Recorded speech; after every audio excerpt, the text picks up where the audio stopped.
It was in the latter part of October, when London seems to draw its very breath through a damp cloth, that I found myself once more seated opposite Sherlock Holmes in our familiar sitting-room at Baker Street.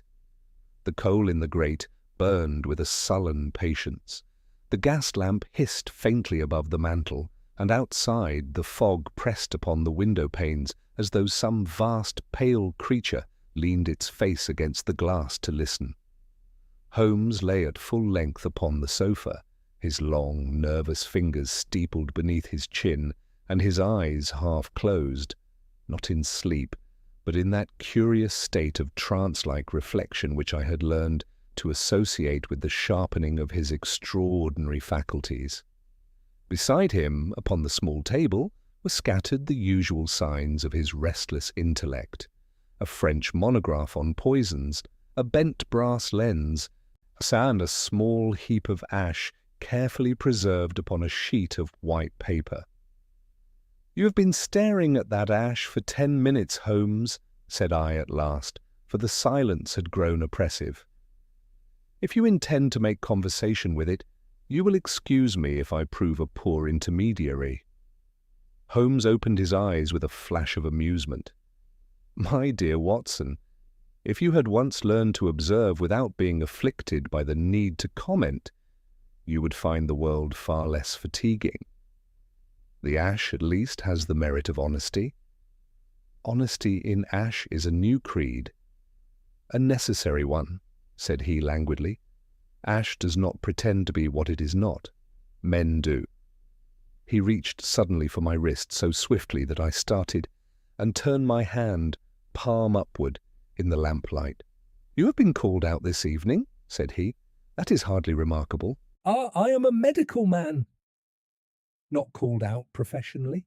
You went to see someone, and you went reluctantly." I laughed. "And pray, how do you arrive at that?" Holmes released my hand and nodded toward my sleeve. "A smear of sealing wax, Watson. Red, not the cheap office variety. A private letter, sealed in haste. The wax has been cracked and softened again, suggesting you broke the seal, read the contents, and then, having misgivings, pressed it back as if you wished to undo the act. Add to that the mud on your left boot, fine clay, from the north side of Regent's Park, and the faint scent of lavender water, which is not your preference. You stood close to someone who uses it. You make it sound like sorcery." "It is merely attention," said Holmes. "And you, my dear fellow, are more transparent than you imagine." Before I could defend my modest powers of concealment, a sound reached us from below. The hurried clatter of hooves, checked sharply, the slam of a cab door, and then footsteps upon the stone steps of our building. Light, quick, yet uncertain, as if the owner of them hesitated at each stair. Mrs. Hudson's voice rose in muffled remonstrance, followed by a low reply in tones so strained that even through the closed door I caught the tremor of fear. A moment later there came a knock, 3 taps, swift and urgent. Holmes was on his feet in an instant. The languor vanished from him as a mask is torn away. In its place was the keen, alert creature of action, all sinew and purpose. "Come in," said he. The door opened, and our visitor stepped into the room like someone who had fled from the very street itself. She was a woman of perhaps 30, though terror can lend age to youth and youth to age, and her face bore that sharpened look which comes from long nights and little rest. A dark veil hung from her bonnet, but in the lamplight I could see eyes wide and shining, and a mouth set in the desperate line of one who has exhausted every common remedy. Her dress was plain, too plain for the fineness of the cloth, suggesting an attempt at concealment, and yet the small details betrayed her. Gloves neatly stitched, a brooch of old gold at her throat, and boots that had once been expensive but were now worn at the heel. Holmes indicated the chair beside the fire. "You have come at an unusual hour, madam," said he, or which commonly means an unusual need. She did not sit at once. Her gaze darted to the window, to the door, to the shadows in the corners of the room, as though she expected them to detach themselves and take shape. "I was told you would not sleep," she whispered. Holmes's expression softened by a fraction. "I sleep when I can. Pray sit. You are safe here." At the word safe, she seemed to sway, and I sprang forward, thinking she might faint. But she steadied herself with an effort and lowered into the chair, gripping the arms so tightly that her knuckles whitened beneath the gloves. "My name is Mrs. Adelaide Carrow," she said, and then, as if the name itself were a liability, she added quickly, or it was. "I do not know what I am tonight." Holmes leaned against the mantel, his head tilted slightly, his eyes fixed upon her with that merciless, compassionate concentration which made him so formidable to liars and so reassuring to the truth. "Tell us what has happened," said he. She swallowed. "There is a woman in London," she began, "a woman who sells shadows at midnight." I confess that I glanced at Holmes, expecting a flicker of disbelief, but he betrayed none. His face remained composed, though I saw his fingers tighten a little upon the edge of the mantle. "Shadows?" said I, unable to keep the incredulity from my voice. Mrs. Carrow's eyes found mine, and in them was such stark sincerity that my objection died upon my lips. Not the darkness under one's feet," she said. "Not some fancy tale. I mean, she takes things from people, pieces of them, their reflection, their proof that they exist as they did." Holmes's voice was very quiet. "And you have met this woman?" Mrs. Carrow's breath came fast now, as though the memory itself were choking her. "I sought her," she said. "I paid her. And now, God help me, I cannot find what I have lost, but someone else has. Someone is using it." Outside, the foghorn from the river moaned like a wounded beast, and the sound seemed to set the room's very shadows stirring. Holmes moved closer, his eyes narrowing. "Begin at the beginning, Mrs. Carrow," said he, "and omit nothing. Not even what you fear will make you seem mad." She drew a shaky breath, and as she did so the firelight caught the gold brooch at her throat, an old piece engraved with a tiny crest. Holmes's gaze flickered to it, and for the briefest instant I saw recognition there. Then she spoke again, and I understood that whatever eccentric phrasing she had used, the terror behind it was as real as any I had encountered on a battlefield. "It began," she whispered, "on the night my husband's portrait disappeared from its frame, yet the frame remained hanging on the wall." "It began," she whispered, "on the night my husband's portrait disappeared from its frame, yet the frame remained hanging on the wall." Holmes did not interrupt her. He had drawn a small notebook from his pocket, though I observed he did not at once write. He watched her as a naturalist might watch a rare specimen, without sentiment, yet with profound interest.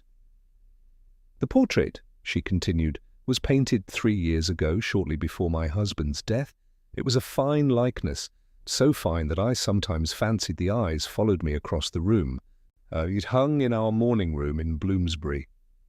On Tuesday last I retired early. There had been correspondence that unsettled me. I locked the door myself and placed the key upon my dressing table." "You reside alone?" Holmes asked gently. "With only a maid-of-all-work. She sleeps in the attic. There are no other servants." "And the windows?" "Fastened from within. I saw to it personally." Holmes inclined his head for her to proceed. "When I descended the next morning, the frame was still upon the wall. But the canvas—" She pressed a gloved hand to her mouth. The canvas was gone, not cut, not torn. It was as if it had been lifted cleanly away, leaving nothing but the bare, backing board. Even the dust upon the frame was undisturbed. I confess that at this, my scepticism returned. Surely, madam, the canvas must have been removed deliberately. Frames can be opened. She shook her head with sudden vehemence. I thought so too. I examined it myself. The nails were intact. The backing was sealed as before. There was no sign of tampering. Holmes's pencil moved now. You are certain the likeness was there the evening prior? I stood before it. I remember distinctly. I had quarrelled, with myself I mean. I had resolved to put certain matters to rest. What matters? She hesitated. Holmes' eyes flicked once more to the gold brooch at her throat. Financial matters, she said at last. My husband's estate was not so secure as I had believed. There were debts, obligations I had not known of. Holmes gave a soft murmur, neither assent nor surprise. And this disappearance, he said, all occurred before you sought the woman of whom you spoke. Yes, it was that loss which drove me to her. Ah. Holmes leaned back. Then the portrait was not the first phenomenon, but the provocation. Mrs. Carrow's hands twisted together. I had heard whispers, absurd whispers, at music-halls and in drawing-rooms of a woman who could remove what troubled one, not merely objects, but their consequences, regrets, evidence, memories that lingered too strongly in the minds of others.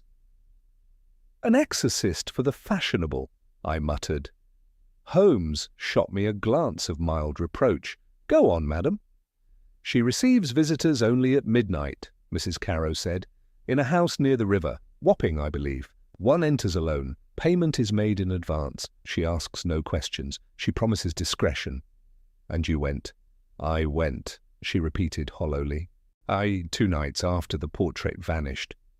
Holmes's fingers drummed softly upon the mantel. Describe the house. A narrow frontage, 3 stories. The lower windows shuttered. There was a single lamp above the door, burning blue rather than yellow. No signboard. Blue flame suggests copper in the gas line, Holmes murmured. Continue.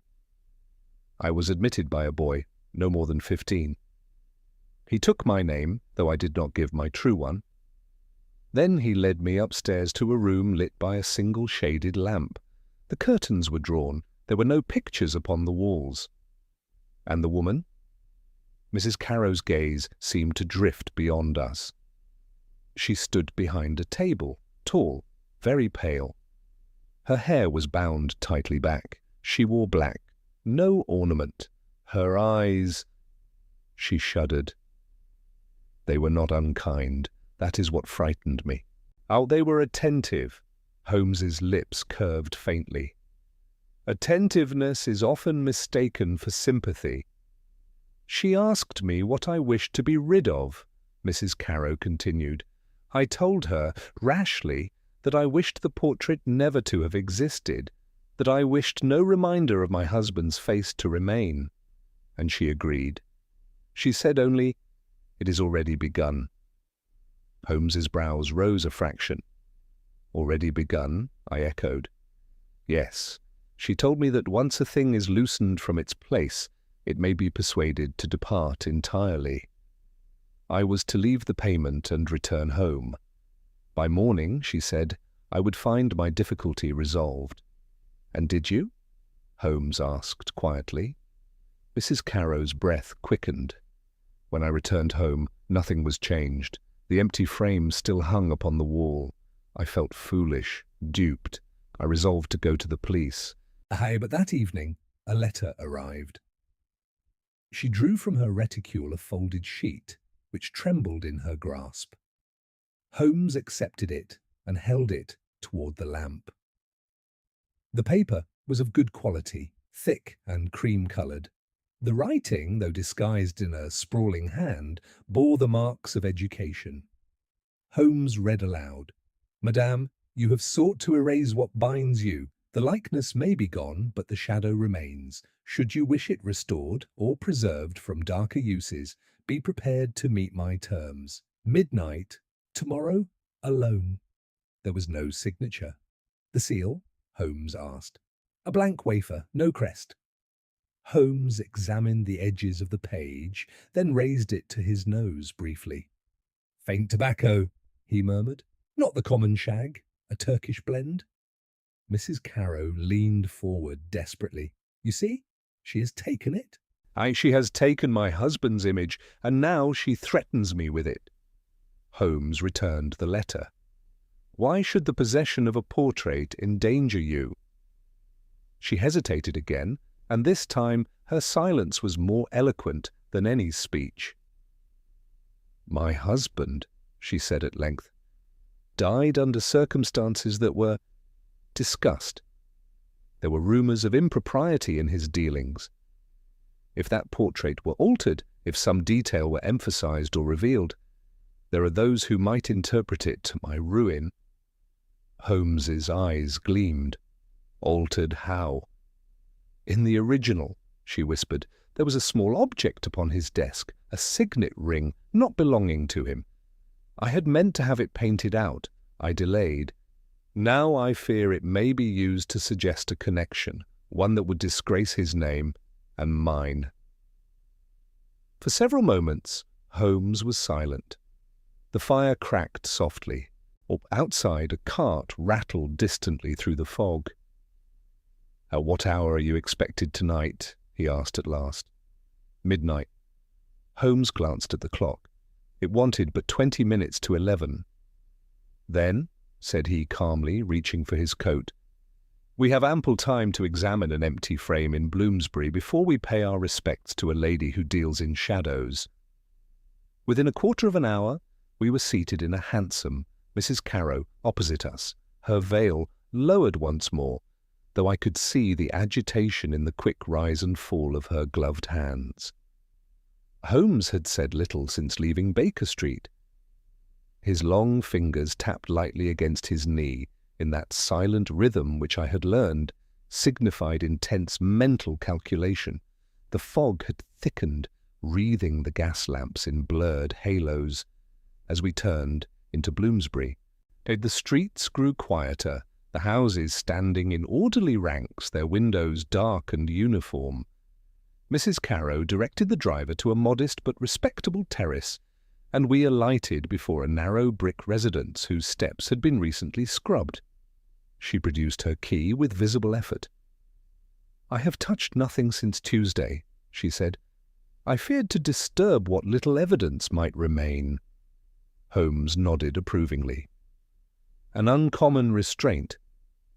Inside, the house bore the subdued air of one living upon reduced means but clinging to propriety. The hall was neat, the carpet carefully mended. A faint scent of beeswax lingered. She led us to the morning room at the rear. The curtains were drawn. She opened them only enough to admit a thread of the street lamp's glow. Then she lit a small lamp upon the sideboard. There, she whispered. Upon the far wall hung the frame. It was of dark wood, carved in a simple classical pattern. At its centre, where a painted likeness ought to have been, there was indeed nothing but a pale backing board, smooth and undisturbed. No ragged edges, no sign of cutting. The glass remained intact. Holmes approached without haste. He removed his gloves and examined the frame closely, first from the front, then from the side. He pressed gently at the corners, tested the firmness of the nails, and finally lifted the entire frame from its hook with careful hands. Watson, said he quietly, observe. I stepped beside him. He tilted the frame toward the lamplight. You see the dust along the upper ridge? Yes. Uniform, except here. He indicated a faint crescent near the top left corner where the dust was thinner, as though something had rested there recently. Something lay against the frame, I said. Precisely, and not long ago. Mrs. Carrow clasped her hands, but the portrait vanished 2 days past. Holmes did not answer at once. Instead, He laid the frame face down upon the table and produced from his pocket a small penknife. With delicate precision, he slipped the blade beneath the backing paper at one edge. "Holmes!" I exclaimed. "You will damage it." "If so, I shall restore it," he replied calmly. The blade lifted the paper with surprising ease. The adhesive, I noted, was still pliable. Holmes peeled back a narrow strip and exposed the wooden backing beneath. He ran his fingers lightly across it, then paused. "Ah." "What is it?" Mrs. Carrow breathed. He turned the frame slightly so that I might see. Upon the backing board, a faint but unmistakable, was the impression of canvas texture, an outline slightly darker than the surrounding wood. "The canvas has not dissolved into air," said Holmes. "It has been removed, certainly, but recently and with care. The impression is fresh." "But the nails—" she began. Holmes rose and turned the frame once more to its front. With a deft movement he pressed upon the lower inner edge of the wood. There came a soft click, scarcely audible. The entire inner panel shifted forward by a fraction of an inch. "A concealed spring," he said. "Ingenious, but not unique. The frame opens from within, not from the rear. One must know where to press." Mrs. Carrow stared. "I never—" "Indeed," Holmes interrupted gently. "You never knew it could be opened thus. But someone did."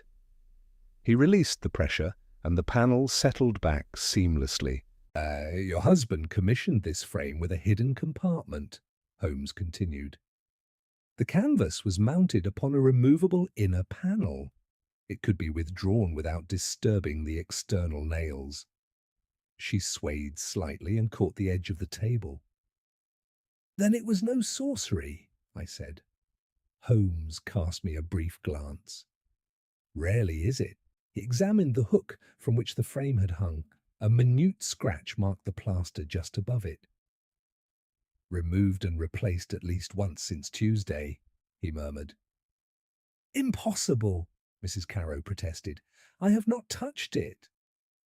"Nor, I suspect, has your maid. She lacks both knowledge and motive." He replaced the frame carefully upon the wall and stepped back, surveying the room. The furniture was arranged with modest symmetry. A writing desk near the window, a small sofa, 2 upright chairs, and a glass-fronted cabinet containing porcelain. Upon the mantel stood a clock and several small photographs. Holmes crossed to the desk. "You mentioned correspondence," he said. "May I?" She nodded. He opened the desk drawer and removed a bundle of letters tied with ribbon. He selected one at random and examined the seal. "Red wax," he observed. "The same shade as that upon Watson's sleeve." I started. "Then the letter I saw—" "Came from this desk," Holmes finished. Mrs. Carrow looked from one to the other of us in confusion. "You received a letter tonight," Holmes said to me. "One sealed with red wax of superior quality. It bore a faint impression, a crest, though partially smudged." He turned to Mrs. Carrow. "May I see your brooch?" She hesitated, then unclasped it and handed it to him. It was of old gold, engraved with a small crest, a falcon above a bar. Holmes held the brooch beside the softened wax upon one of the letters. The alignment was not exact, yet the falcon was unmistakable.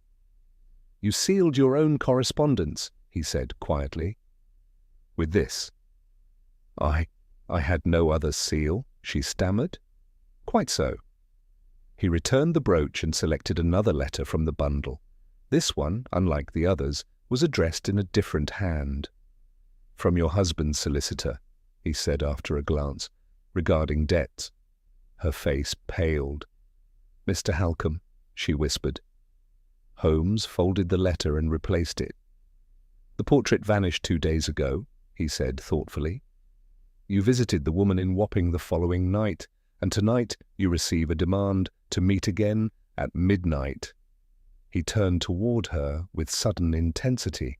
"Tell me, Mrs. Caro, did anyone besides yourself know of the signet ring depicted in the painting? She opened her mouth, then closed it.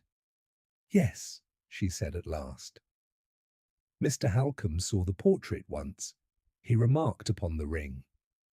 Holmes's eyes gleamed. Then it is not shadows that are being sold, he said softly.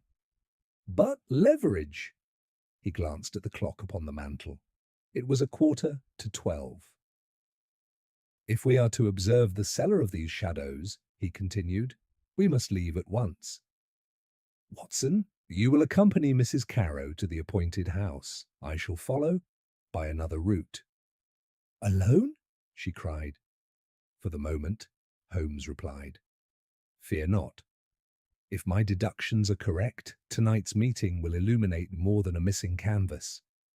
It will reveal who first removed it, and why it was returned to this wall before being taken again. The fog pressed against the window as we extinguished the lamp, and I could not shake the uneasy impression that somewhere within its folds another pair of eyes watched the empty frame with interest. We did not return to Baker Street. Instead, at Holmes's insistence, we parted at the corner of Russell Square. He melted into the fog with that curious faculty of self-effacement which I have never seen equalled, leaving Mrs. Caro and me to proceed in a separate cab toward the river. You must behave precisely as before, he had instructed her. No hesitation, no deviation from your agreement. If she expects you at midnight, she shall have you at midnight. Watson will remain close, and I shall be nearer than either of you suppose. The journey eastward seemed interminable. The air grew heavier as we approached the docks tinged with tar and brine. Narrower streets replaced the orderly terraces of Bloomsbury. Lamps were fewer, shadows deeper. At last our driver drew rein before a tall, narrow house whose upper windows were dark, while a single blue-tinged flame burned above the door, casting an unnatural pallor upon the brickwork. Mrs. Caro's hand trembled upon my sleeve. "It is the same," she whispered. "Courage," said I, though I confess my own heart beat faster. She alighted and mounted the steps. I followed a pace behind, affecting the air of a casual escort who would depart once his charge was admitted. She knocked, 3 measured taps. The door opened almost immediately.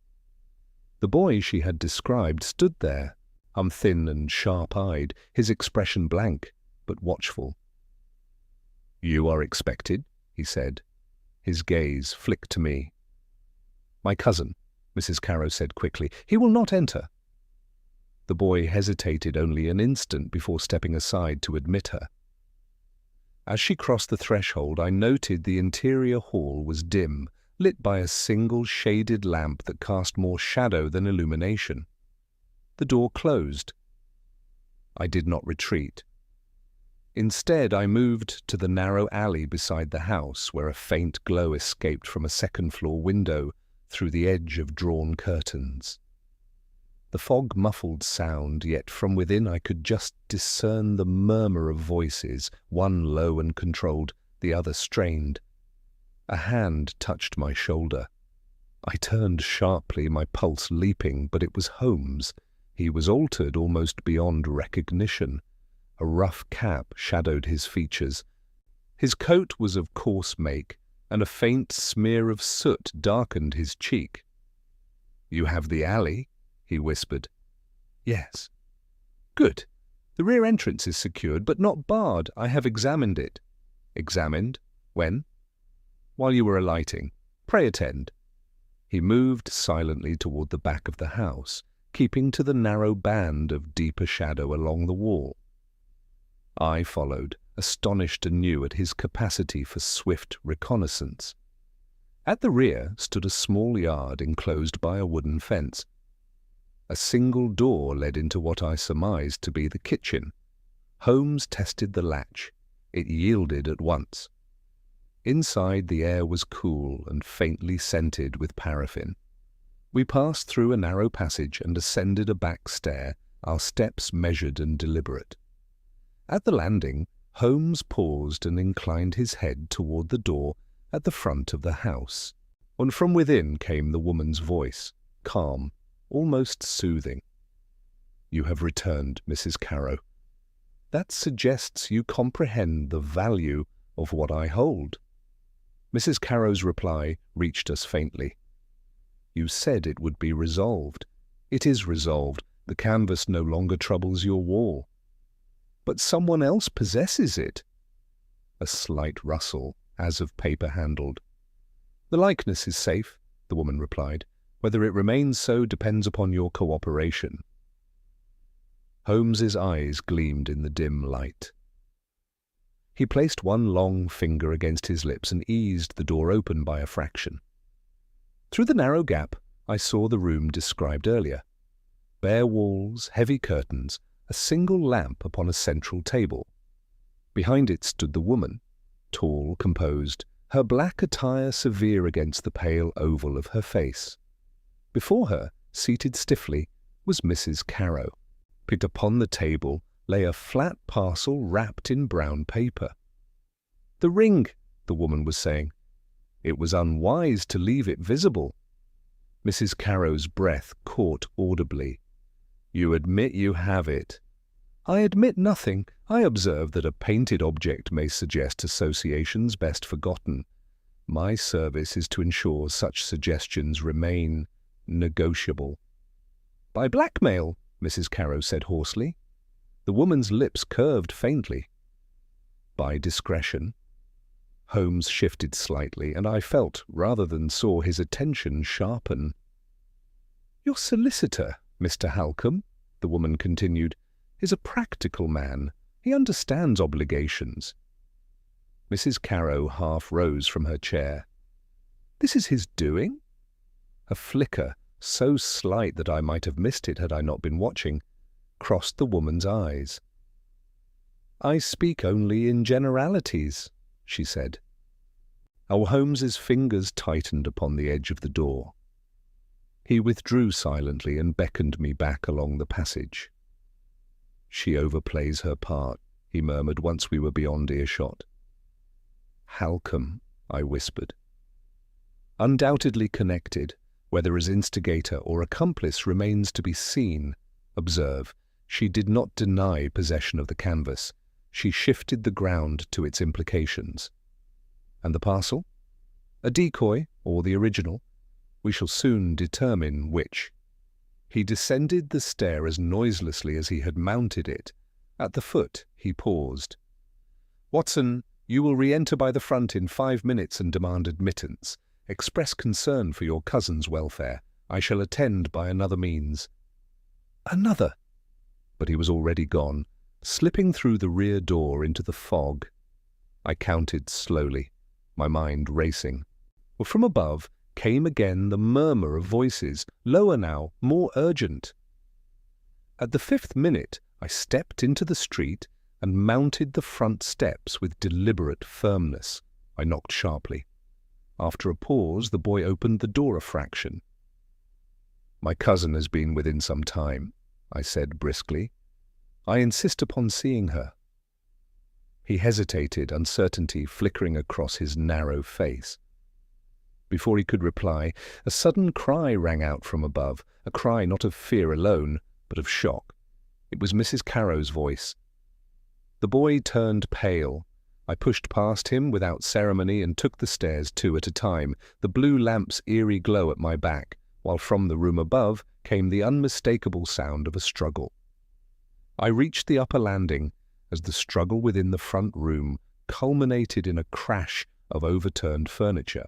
Without pausing to consider propriety, I flung the door wide. The shaded lamp had been struck askew, casting wild, swinging shadows upon the walls.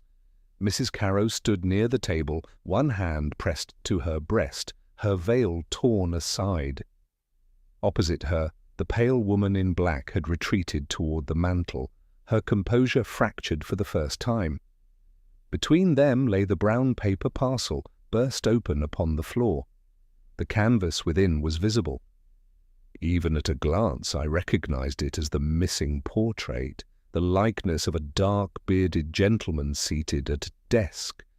But what arrested my attention was not the face, nor even the signet ring upon the painted hand. It was the crude addition beneath it. In thick, dark strokes, still faintly glossy, someone had painted the suggestion of a document half concealed beneath the desk blotter, as its corner marked with a ciphered crest. Mrs. Carrow's cry came again, hoarse and incredulous. "That was not there!" The woman in black spoke sharply. "You exceed our agreement, madam. I warned you." "You altered it!" Mrs. Carrow gasped. "You have ruined him!" At that instant, a third figure emerged from the shadowed recess near the curtained window, a figure I had not observed upon entering. He was of medium height, broad-shouldered, and dressed with the sober precision of a professional man. His features, flushed with agitation, were none the less unmistakable. "Mr. Halcombe," I exclaimed. The solicitor started as if struck. His gaze darted from me to Mrs. Carrow, then to the woman in black. "This intrusion is intolerable," he said stiffly. "I shall summon the police." "I should advise against it," came Holmes's voice from behind him. But he stood now within the doorway, no longer disguised, his eyes alight with cold purpose. How he had entered I cannot say, but his presence seemed to chill the air. Halcombe turned, and for an instant the mask of propriety slipped entirely from his face. "Sherlock Holmes," he said through clenched teeth. "At your service," Holmes replied mildly, "though I suspect you had hoped to avoid it." The woman in black recovered herself with admirable speed. "This is a private consultation," she said. "You have no authority here." Holmes stepped forward and nudged the altered canvas gently with his boot. "On the contrary, madam, when private consultations expand into forgery and extortion, authority has a way of presenting itself." Halcombe's jaw tightened. "You cannot prove—" "Pray do not insult me," Holmes interrupted. "Why, the paint upon that edition is scarcely dry. It differs in composition from the original work, coarser pigment, applied with haste. A glance is sufficient." He bent briefly, examining the strokes without touching them. "The cipher upon the document," he continued, "is not that of the Carrow family, but resembles closely the crest used by certain investment syndicates with which you have had dealings, Mr. Halcombe." Halcombe's colour deepened. "You speak wildly." Holmes straightened. "Do I? Let us review. The portrait contains a signet ring not belonging to the deceased. You, as solicitor, observe this detail. You are aware also of certain irregularities in your client's finances, irregularities which, if interpreted maliciously, might suggest fraudulent associations." Mrs. Carrow stared at him in horror. "I confided in you," she whispered. Our Halcombe's expression hardened. "You were imprudent, madam. Your husband was reckless." Holmes raised a hand slightly. "Recklessness is not a crime. Fabrication, however, is. When Mrs. Carrow hesitated to settle her husband's outstanding debts in the manner you preferred, you conceived a stratagem. The portrait, displayed prominently in her home, offered a convenient instrument." He turned his keen gaze upon the woman in black. "You, madam, provide the setting, a house of mystery, midnight consultations, the suggestion of occult services, all admirably theatrical." Mrs. Carrow is induced to believe her difficulty lies in the painting's mere existence. The canvas is removed by means of the concealed spring in the frame, knowledge obtained, I suspect, from Mr. Halcombe, who had ample opportunity to examine the work.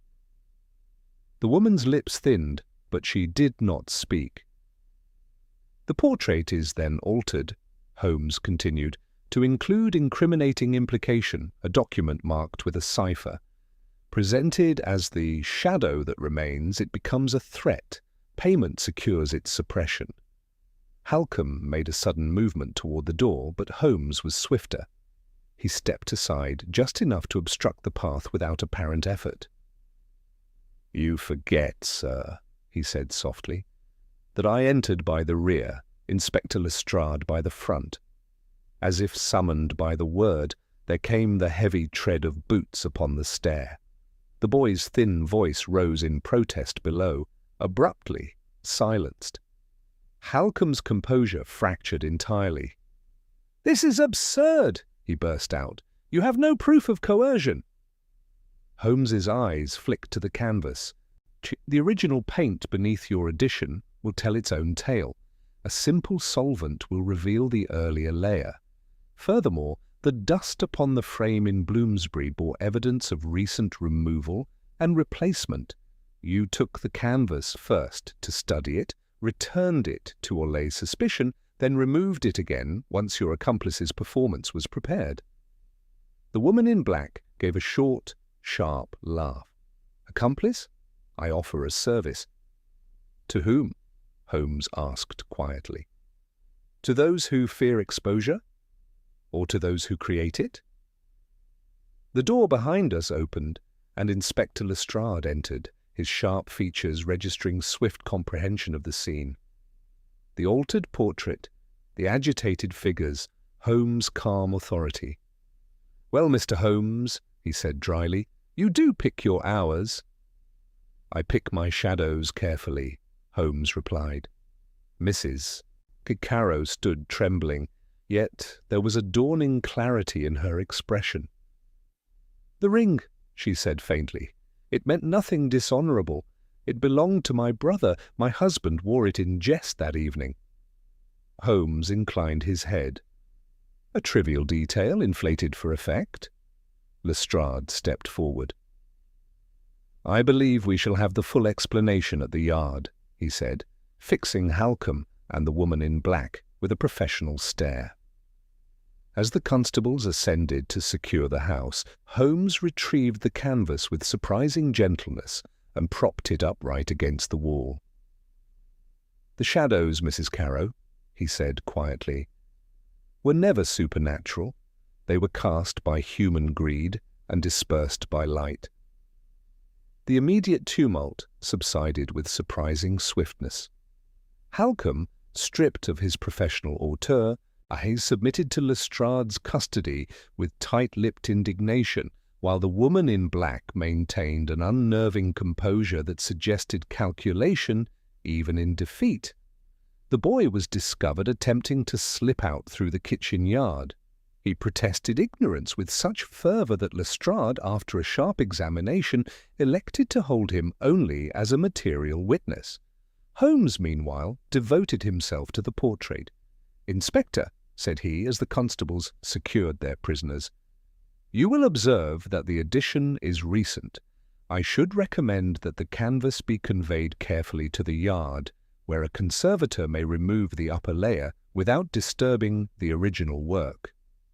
Lestrade grunted. "If it's as clear as you say, Mr. Holmes, it won't take a jury long to see the trick." "It will take them precisely as long as counsel requires to cloud it," Holmes replied dryly. "But the physical evidence is unambiguous." Mrs. Caro, pale but composed, stood near the mantel as though afraid to approach the painting again. I went to her side. "You are safe now," I said. She gave me a wan smile. "Safe from shadows, perhaps, but not from scandal." Holmes overheard. "On the contrary," said he, turning toward her, "the scandal was manufactured. Once the forgery is exposed, the implication collapses. Your husband's reputation may yet stand as it did before this clumsy embellishment."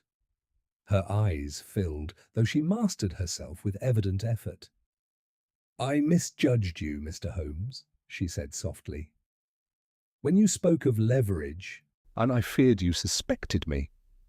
"I suspect everyone," Holmes returned, not unkindly. "It is a professional necessity.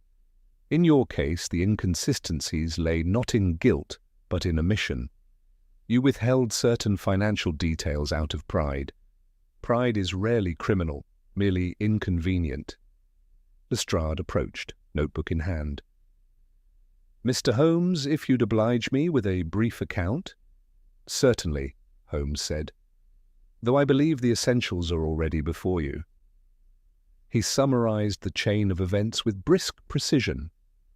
The concealed spring within the frame, Halcombe's prior access to the portrait, the stage disappearance designed to unsettle Mrs. Carrow, the calculated suggestion of supernatural intervention to mask an ordinary theft, and finally, the alteration intended to imply fraudulent dealings. Lestrade listened with narrowed eyes. "And the house?" he asked, glancing about the sparsely furnished room. "A hired property," Holmes replied. "Likely leased under false credentials. Its theatrical austerities serve to enhance the illusion of mystery. The blue lamp, an affectation to distinguish the entrance and reinforce the notion of unusual services." The woman in black, who had remained silent, now spoke. "You attribute too much to theatre, Mr. Holmes. People are eager to believe in what absolves them." Holmes regarded her steadily. "And you were eager to provide absolution for a fee." She smiled faintly. "We all sell something."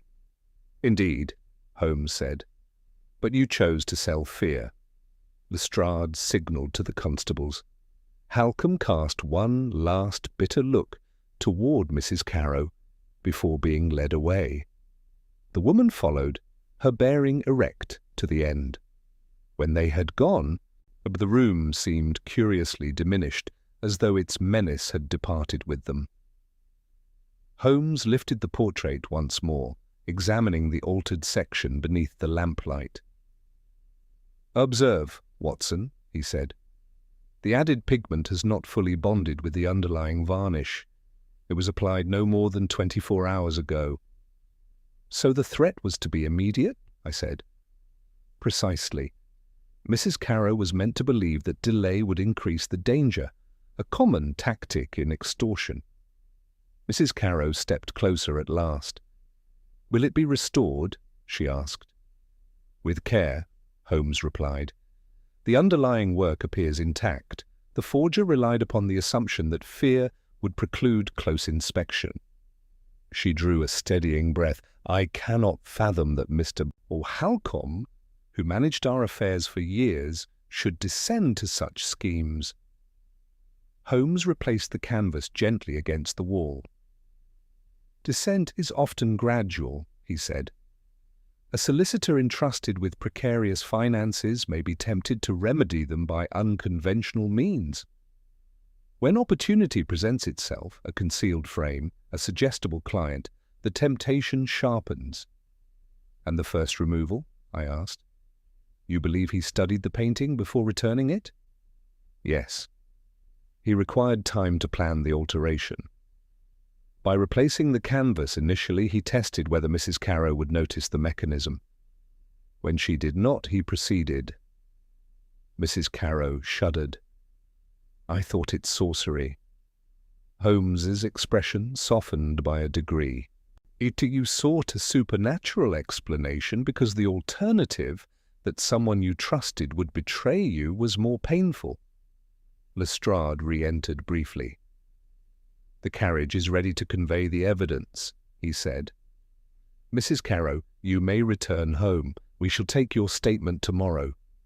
She inclined her head gratefully. As we descended the stairs and emerged once more into the fog-laden street, I felt the oppressive weight of the night begin to lift.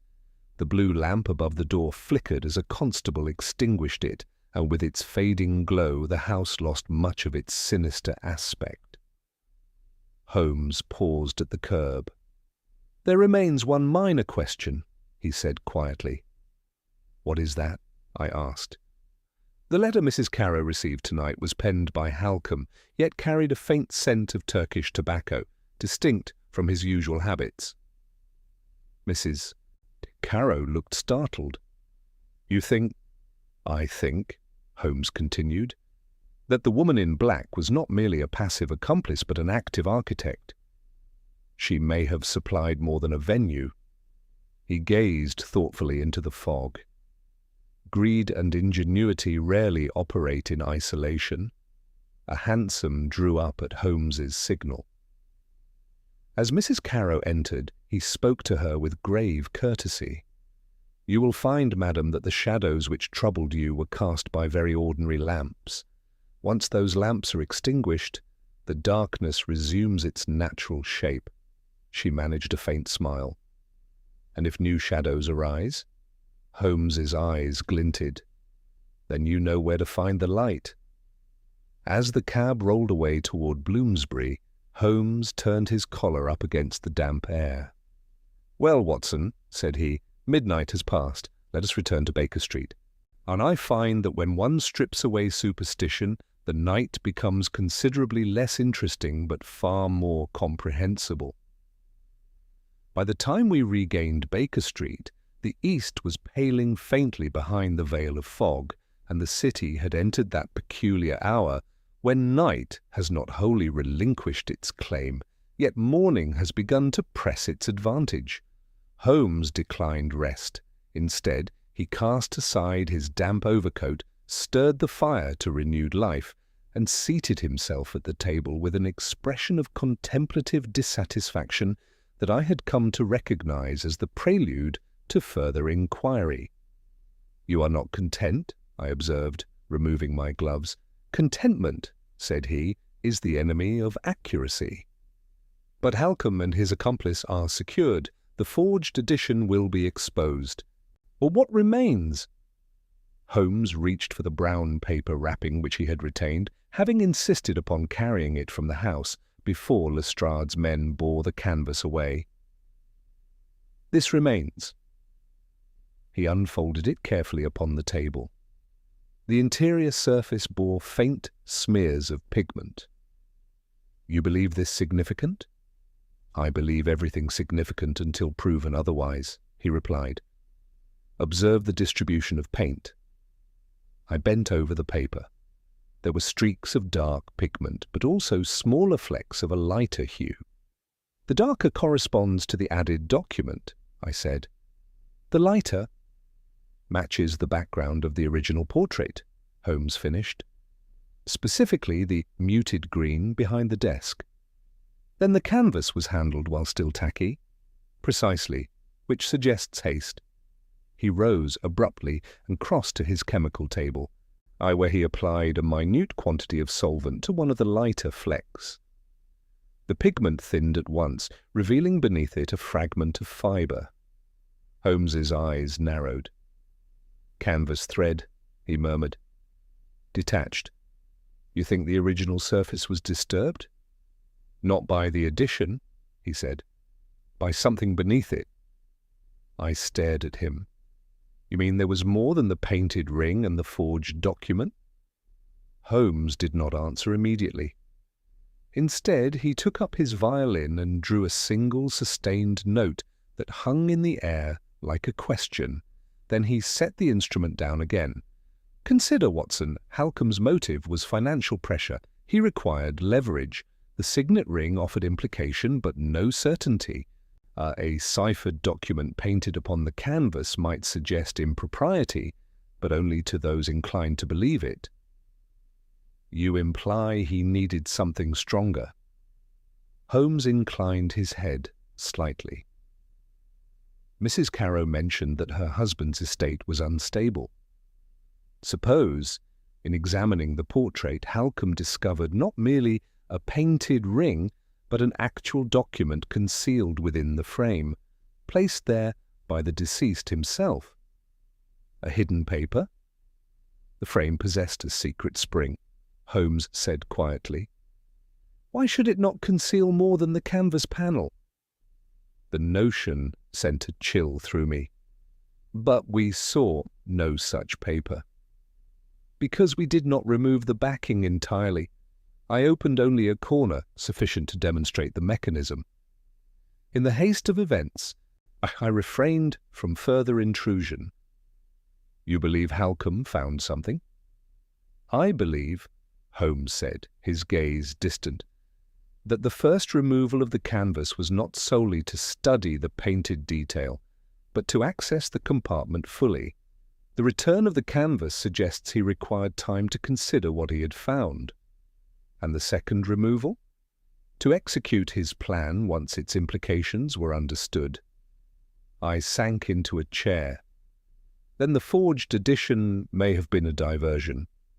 Holmes' eyes flashed approval. Exactly, a theatrical threat to mask the existence of something genuine. A sharp rap at the door interrupted us. Mrs. Hudson entered with a telegram upon a tray. "For you, Mr. Holmes, brought urgent." He tore it open and read swiftly. "From Lestrade," he said. "The conservator has begun examination. Beneath the added paint, the original varnish shows slight abrasion at one point near the lower frame." He looked up at me. "Near the lower frame, Watson, where a concealed slit might lie." Without another word, he seized his coat. "Come," he said, "we go to the yard." The early morning air was chill and bracing. By the time we reached Scotland Yard, the sun had begun to thin the fog into ragged banners. Lestrade received us in a side chamber, where the portrait lay upon a table, the altered section partially treated. A conservator stood nearby, delicately removing the dark strokes with solvent. "Here, Mr. Holmes," Lestrade said, pointing to the lower edge of the canvas. Holmes bent close. There, scarcely visible, was a fine horizontal line, too regular to be accidental. "With your permission," Holmes said to the conservator. The man stepped aside. Holmes produced a small lens and examined the line minutely. "It has been cut," he said. "Not recently. The fibres are frayed with age." "A slit," I ventured. Holmes nodded. "Precisely the width of a folded document." Lestrade frowned. "We found nothing when we searched the house." "Because it was not there," Holmes replied. "It was removed before tonight's confrontation." He straightened. "Inspector, I must request immediate access to Halcombe." Lestrade hesitated only a moment. "You shall have it." Halcombe sat in a holding room, his earlier defiance dulled by fatigue. When Holmes entered, he regarded him with a mixture of resentment and wary calculation. "You have made your point," Halcombe said. "Is there more?" "Yes," Holmes replied evenly. "Where is the document?"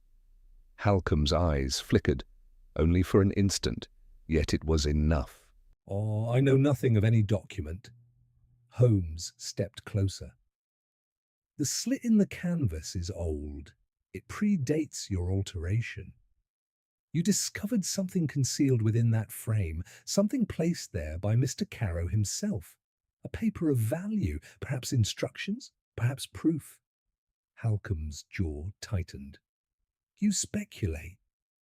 "I deduce," Holmes said softly. "And I deduce further that the forged edition was designed to frighten Mrs. Carrow into compliance, while you determined how best to exploit the true find." Silence stretched between them.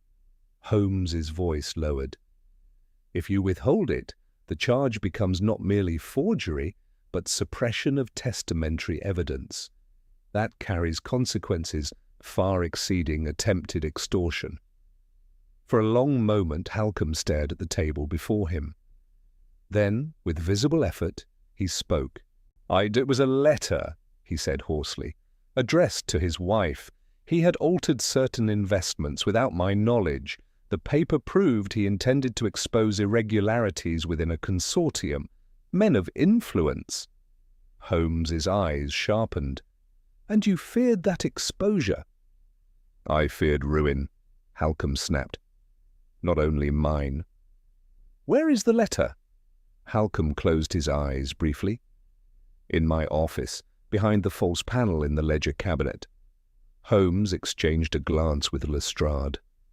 "Then our shadows," he said quietly, "have extended further than Bloomsbury." And in that instant I perceived that what had begun as a singular act of blackmail now threatened to unveil a wider conspiracy one in which the missing portrait had been but the surface ripple of a far deeper current. Within the hour, we were seated in a police carriage bound for Halcombe's chambers in Lincoln's Inn. Lestrade, grim and alert despite the early hour, had secured the necessary authority. Holmes sat opposite him, fingers steepled, his gaze fixed not upon the passing streets but upon some internal construction of events which I could not yet fully discern.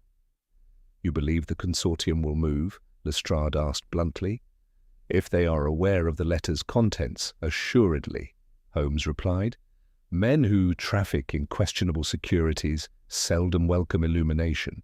Halcombe's office occupied the upper floor of a respectable brick building overlooking a quiet square. The clerk, pale and bewildered at the police presence, admitted us without resistance. Under Halcombe's direction, the ledger cabinet was located in a rear room lined with shelves of orderly volumes. Holmes wasted no time. He examined the cabinet's interior panels with swift, delicate taps of his knuckles. "Here," he said at last, pressing near the base. A narrow section sprang outward with a soft click. Within lay a folded packet secured by twine and sealed with dark wax. Lestrade broke the seal. The letter inside was written in a firm, deliberate hand. Holmes read swiftly, his expression sharpening with each line. "It is as Halcombe stated," he said quietly. Mr. Carow had uncovered irregular practices within the North Atlantic Development Syndicate.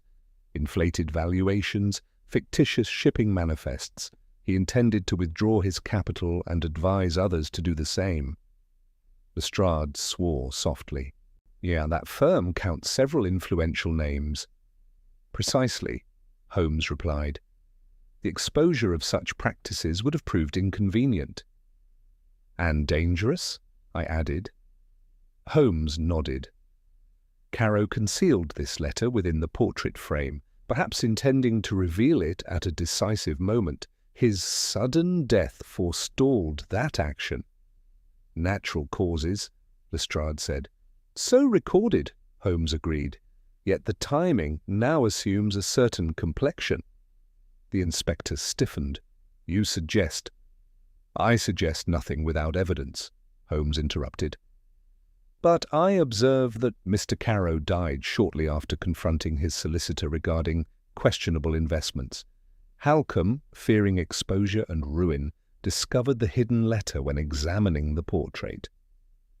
Instead of delivering it to the widow, he suppressed it and sought to leverage her ignorance."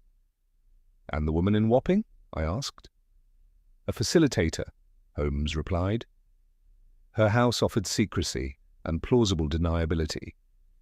She may have been aware only that leverage existed, not of its full implications." Lestrade folded the letter carefully. "This goes beyond forgery," he said. "If the consortium is implicated, then discretion becomes paramount," Holmes finished. "You will wish to secure additional records before word spreads." As if summoned by the thought, the outer door of the office opened abruptly. The clerk's anxious voice rose in protest, followed by the firm tread of a newcomer. A tall gentleman entered the room unannounced, impeccably dressed, his silver hair brushed with military precision. His eyes, cold and appraising, took in the scene at a glance.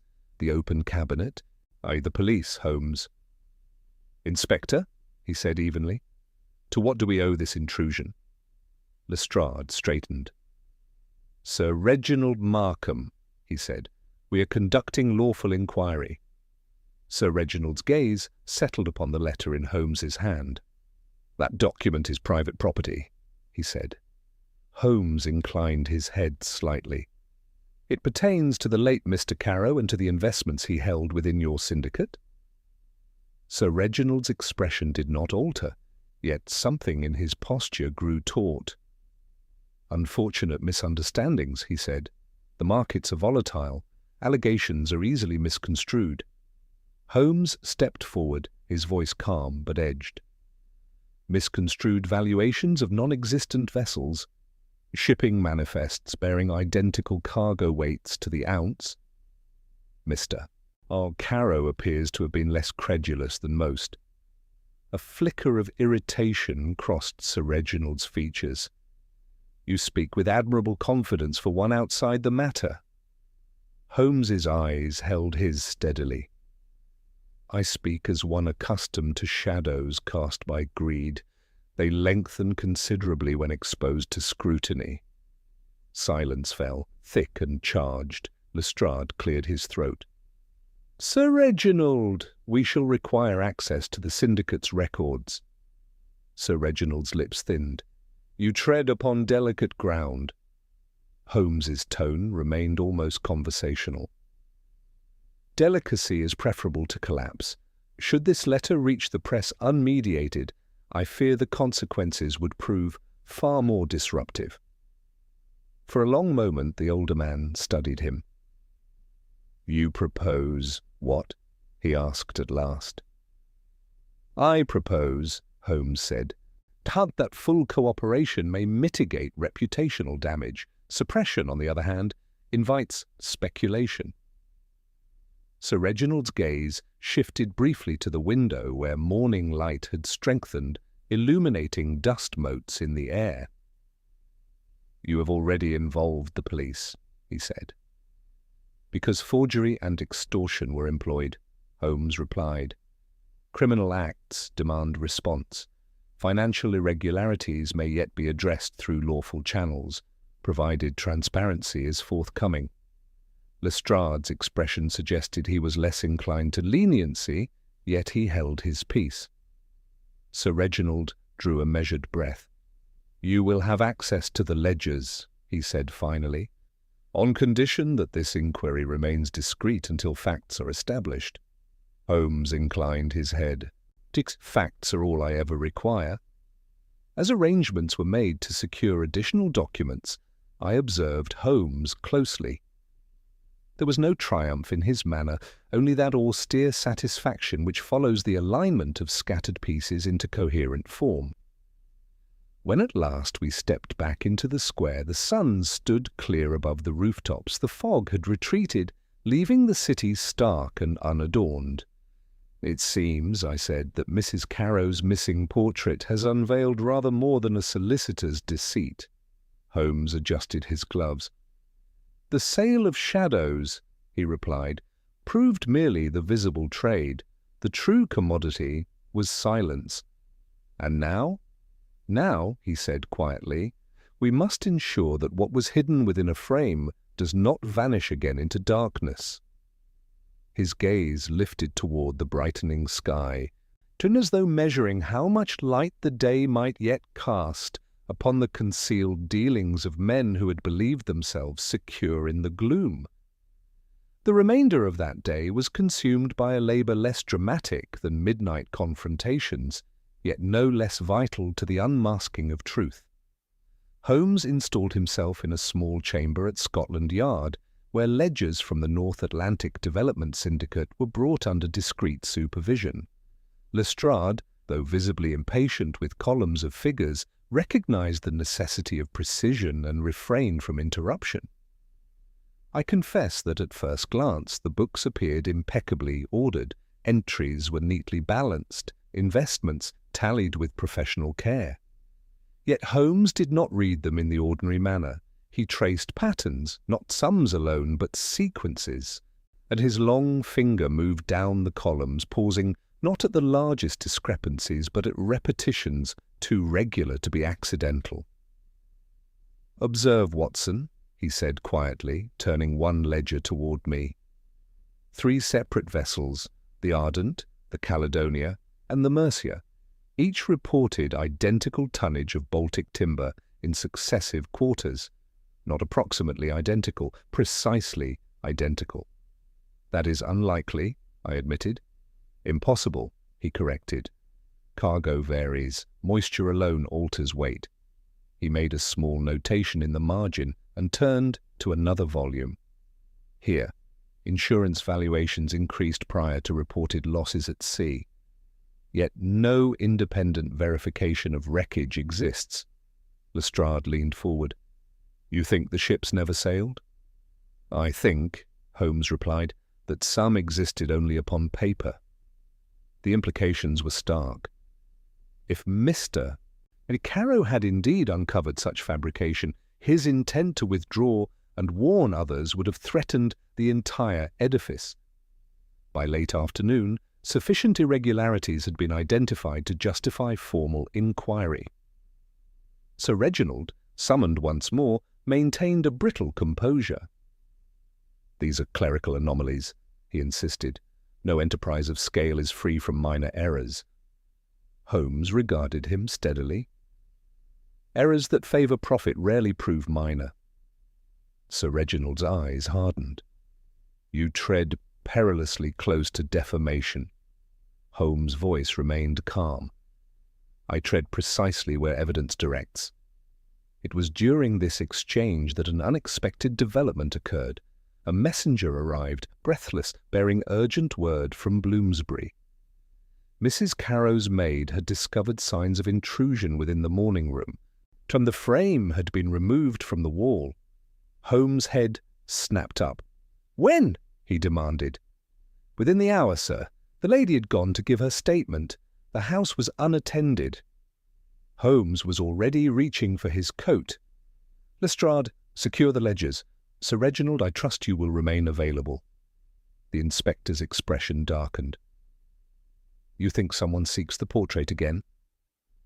"I think," Holmes said grimly, "that our shadows have grown anxious."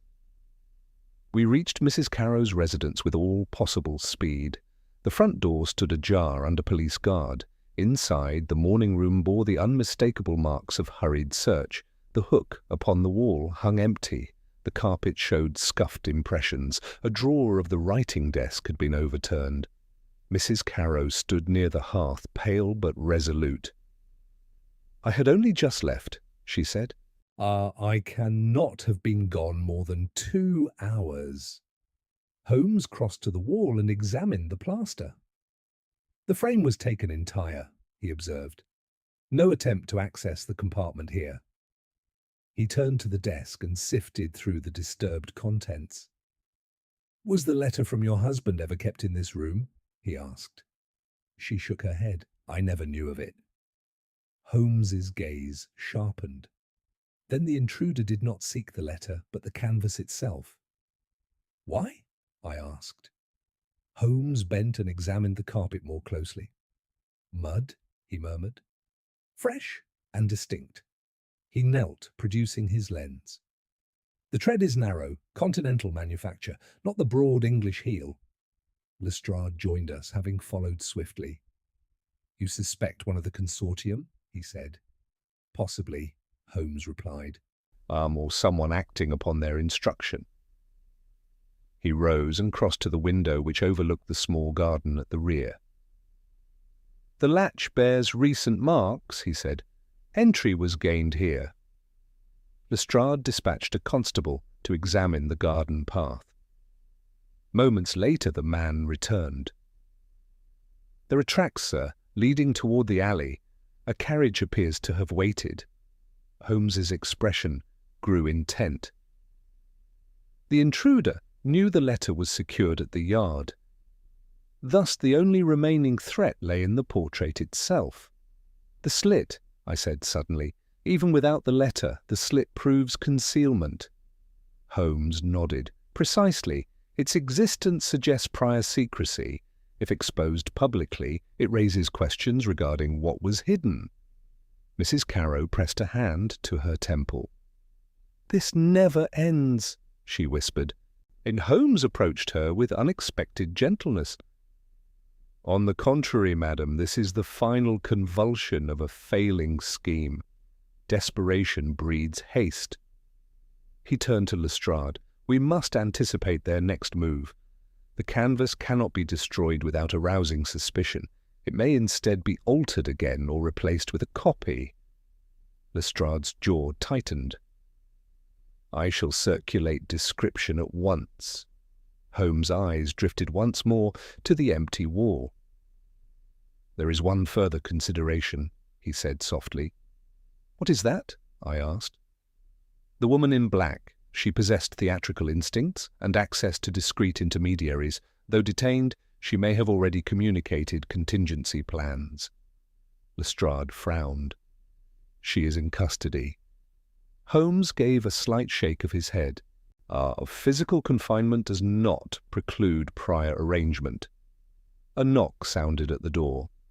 A constable entered, bearing a calling card discovered upon the garden path. Holmes took it and examined the engraving. "Vanished," he read aloud. Below the single word was embossed a faint image, a falcon above a bar. Mrs. Carrow gasped. "Crest!" Holmes's eyes flashed. "Not yours," he said quietly. "A copy." He turned the card over. On its reverse, in neat ink, were 3 words: midnight, Wapping, alone, the same hour, the same district. Holmes folded the card carefully. "It appears," he said, his voice low and resolute, "that the seller of shadows has not concluded her trade, and that tonight's meeting was but the prelude to a final exchange." Holmes did not permit the afternoon to drift into anxious speculation. Instead, that he established a plan with that cold precision which I have always admired in him when events threaten to outpace ordinary measures. "The card is not invitation," he said as we returned to Baker Street briefly to prepare. "It is provocation." "You do not intend that Mrs. Carrow attend?" I asked. "Certainly not. The falcon device is imitation, intended to alarm her into rash compliance. The adversary expects fear. We shall substitute calculation." Lestrade, who had joined us once more, stood by the hearth. "My men can surround the house," he said, quietly. Holmes shook his head. "If we appear too forcefully, the quarry vanishes again. No, we must allow the illusion of solitude." "And who will answer the summons?" Lestrade demanded. Holmes's thin lips curved slightly. "The only person to whom it was truly addressed." "You?" I said. Not I," he replied. "But the idea of me?"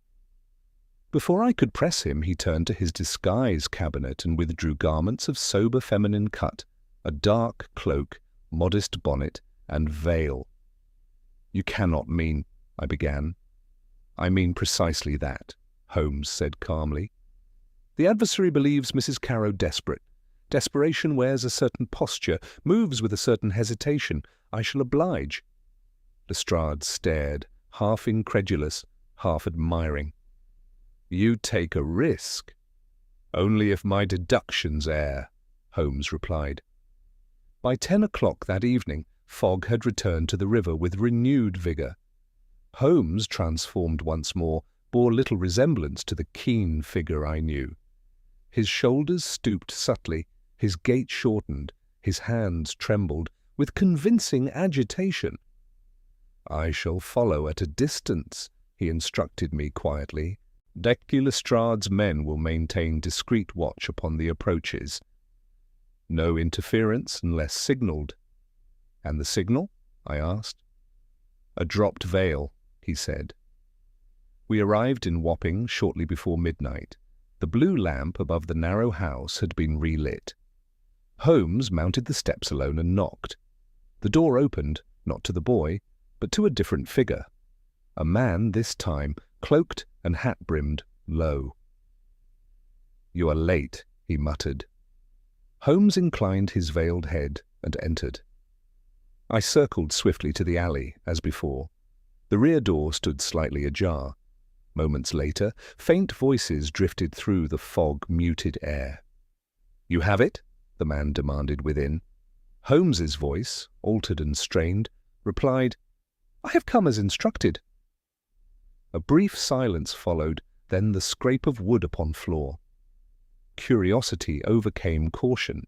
I edged nearer to the rear entrance and peered through the narrow gap. The room was dimly lit. Upon the central table lay the portrait, its frame intact. Beside it stood the woman in black, her expression sharper than I had yet seen it. Opposite her was Sir Reginald Markham. "You exceed your authority," Sir Reginald was saying. This spectacle must conclude. It shall, the woman replied coolly. Upon payment. Holmes remained near the doorway, veiled and bowed. Sir Reginald gestured impatiently. "The slit in the canvas," he said. "It suggests concealment. That is sufficient to breed speculation. We must ensure its disappearance." "So you will destroy it?" the woman asked. "Alter it. Replace it. The original will vanish." Holmes's hand moved slightly. "You seek to erase more than paint," he said, his voice regaining its natural timbre. Both conspirators started. Holmes cast aside the veil.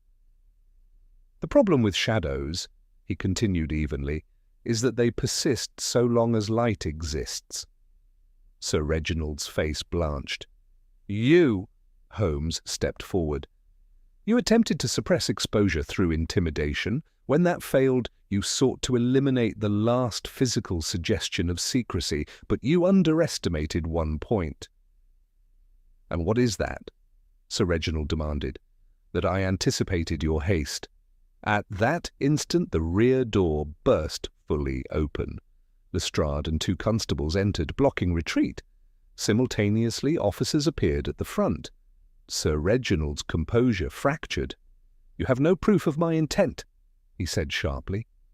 Holmes gestured toward the table. "The portrait was removed from Bloomsbury today. It was brought here, and you discussed its alteration in my presence. Furthermore, the ledgers now secured at the yard corroborate Mr. Carrow's concerns." Sir Reginald's eyes flicked toward the woman in black, whose expression remained inscrutable. "You assured me this matter was contained," he hissed. She gave a faint shrug. "I sell opportunity, not guarantees." Lestrade stepped forward. "Sir Reginald Markham, you will accompany us." As he was seized, Sir Reginald cast a final glance at Holmes, a look not of rage, but of bitter comprehension. "You thrive upon disruption," he said coldly. Holmes inclined his head. "I thrive upon coherence." The woman in black did not resist. As she passed Holmes, she paused briefly. "You illuminate much," she said softly. "But light casts its own shadows." Holmes regarded her steadily. Only when obstructed." Within minutes, the house was secured. The portrait, untouched, was conveyed once more into police custody. As we stepped into the night air, the fog had begun to thin, revealing a faint gleam of moonlight upon the river. "It is finished," Lestrade said with satisfaction. Holmes adjusted his coat. "It is concluded," he corrected. "Whether finished depends upon the courts." "And Mrs. Carrow?" I asked. "She shall receive the restored portrait, and the truth," Holmes replied. "Her husband sought to expose deception. In the end, it was deception that exposed itself." We walked in silence for a time, the river's slow current murmuring beside us. "Holmes," I said at last, "did you ever credit the notion of shadows sold at midnight?" He smiled faintly. "My dear Watson, shadows are neither bought nor sold, and they are merely the absence of light, provide illumination, and they retreat of their own accord." With that philosophical remark, he turned his steps toward the waiting carriage, already, I suspected, contemplating the next enigma that London's restless night might cast upon our door. In the weeks that followed the events in Wapping, the machinery of justice moved with a steadiness far removed from the fevered urgency of midnight confrontations.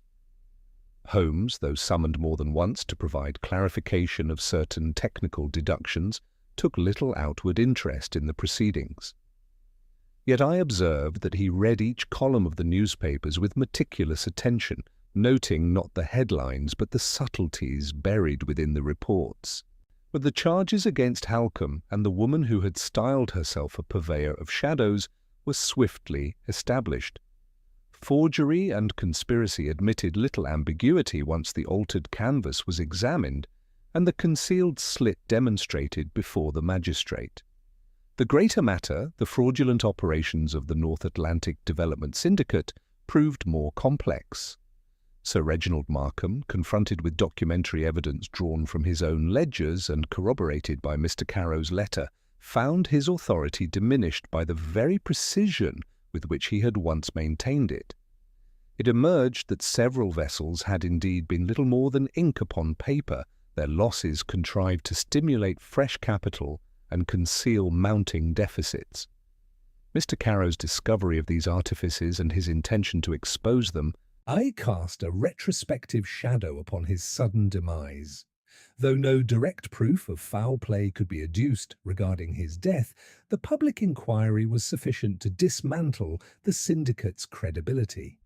Investors withdrew, partners distanced themselves. What had seemed an impregnable edifice of commerce revealed itself as scaffolding draped in illusion.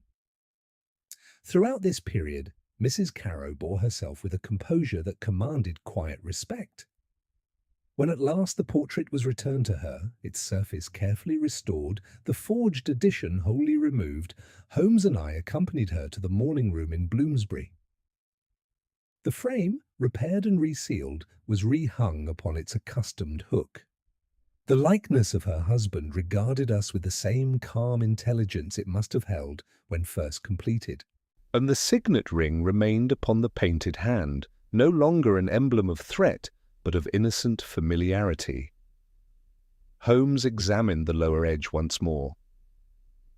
"The slit," he said softly, "has been discreetly mended, yet its prior existence will remain a matter of record." Mrs. Carrow nodded.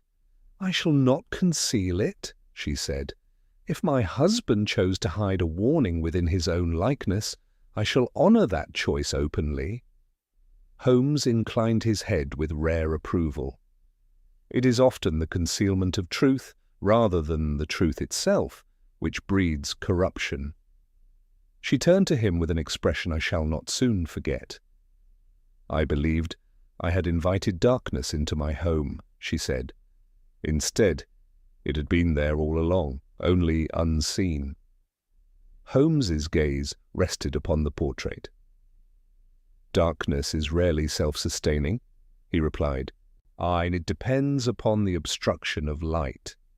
When we took our leave, the morning room seemed altered, not in arrangement, but in atmosphere. The oppressive uncertainty that had once clung to its corners had dissipated. The frame no longer suggested absence, but restoration. That evening, as we sat once more in Baker Street, I ventured to ask the question which had lingered in my mind since the affair's inception. "Holmes, at what moment did you perceive that the portrait concealed more than extortion?" He considered a moment before answering. "When Mrs. Carrow described the first removal and replacement," he said. "If Halcombe's sole intent had been to alter the painting, he need not have returned it temporarily. The act of restoration implied discovery, something requiring deliberation before exploitation." "And the card with the falcon crest?" "A deliberate mimicry," he replied. "Its imperfection betrayed its maker. Criminals often err not in boldness, but in imitation." I smiled faintly. "You reduce what seemed a supernatural menace to the mechanics of greed." Holmes's lips twitched. "My dear Watson, superstition is merely ignorance-seeking pattern. Once pattern is supplied, the spectre vanishes." He rose and crossed to the window. The night beyond was clear. The fog had lifted entirely, leaving the lamps sharp against the dark. "The woman in black," I said. "Did she believe in her own performance?" Holmes regarded the street thoughtfully. "She believed in opportunity," he answered. "Mystery is a commodity in London. She furnished atmosphere, or others furnished motive." "And Sir Reginald?" "A man accustomed to control," Holmes said. "When threatened with exposure, he mistook eradication for resolution. He sought to destroy the shadow without addressing the object that cast it. He turned back toward the fire. In that miscalculation, lay his undoing. For a time, we sat in companionable silence. The coals glowed steadily. The ticking of the clock marked the quiet passage of hours, untroubled by intrigue. At the outset, I said at length, Mrs. Carrow spoke of a woman who sold shadows at midnight. It possessed a certain grim poetry. Holmes allowed himself a faint, reflective smile. Shadows cannot be sold, he said. They may be manipulated, exaggerated, or invoked to frighten the unwary. But they remain dependent upon light and substance alike. And if there were no light? He glanced at me keenly. Then there would be nothing to fear, for nothing would be seen. With that, he resumed his seat and reached for his violin. A quiet melody rose in the lamplit room, measured, contemplative, and faintly triumphant. As I listened, I reflected that in this, as in so many cases, it was not brilliance alone that distinguished Sherlock Holmes, but his unwavering insistence that even the most elusive shadow must, in the end, submit to reason. Thus concluded the singular affair of the woman who purported to sell shadows at midnight, a trade extinguished not by superstition, but by scrutiny.